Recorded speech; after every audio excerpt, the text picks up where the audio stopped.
গণমাধ্যম কর্মীদের নীতিমালা সংশোধন এবং সাংবাদিক কার্ড ও স্টিকার দেওয়ার পদ্ধতি সহজ করার দাবিতে প্রধান নির্বাচন কমিশনারের সাথে বৈঠক করছেন সাংবাদিকরা।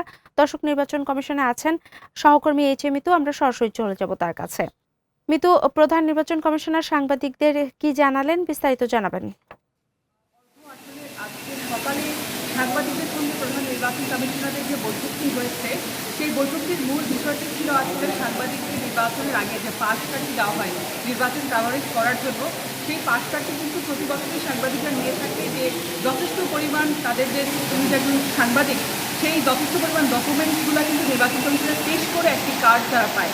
তো দেখা যায় যে এবার আসলে নির্বাচন কমিশনের পক্ষ থেকে একটি নিয়ম করা হয়েছে যে একটি অ্যাপের মাধ্যমে তারা নির্বাচন কমিশনের ওয়েবসাইটে গিয়ে সেই ডকুমেন্টসগুলো আসলে পেশ করতে হবে।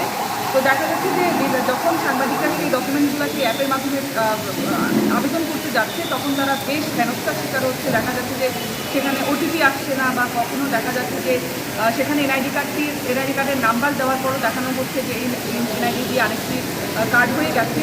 তবে আমরা দেখেছি গত 3 দিন আগে এই সিস্টেমের চালু করা হয়েছে। 3 দিনে 6,000 প্রায় 80 জন সাংবাদিক আবেদন করেছে, তবে এর মধ্যে মাত্র 44 জন সাংবাদিক এই কার্ডটি পেয়েছে। তো নির্বাচনের আর মাত্র 14 দিন বাকি। এর মধ্যে যদি মাত্র 44 জন সাংবাদিক কার্ড পেয়ে থাকে, আপনি জানেন যে দেশে হাজার হাজার সাংবাদিক আছে, তারা যদি এই কার্ডটি না পায় তাহলে নির্বাচন কমিশন তো চাচ্ছে একটি সুস্থ শান্তিপূর্ণ নির্বাচন তারা করবে। কিন্তু যদি কার্ডই সাংবাদিক না পায় এবং সেই নির্বাচন নিরপেক্ষতা বা সুস্থতা নিয়ে কিন্তু পরে প্রশ্ন উঠবে, কারণ আপনি জানেন যে সাংবাদিকরা কিন্তু নির্বাচনের মাঠে বেশ ভূমিকা পালন করে থাকে। তো সাংবাদিকরা এই কার্ডটি না পেলে কিন্তু সেই ভূমিকা তারা পালন করতে পারবে না।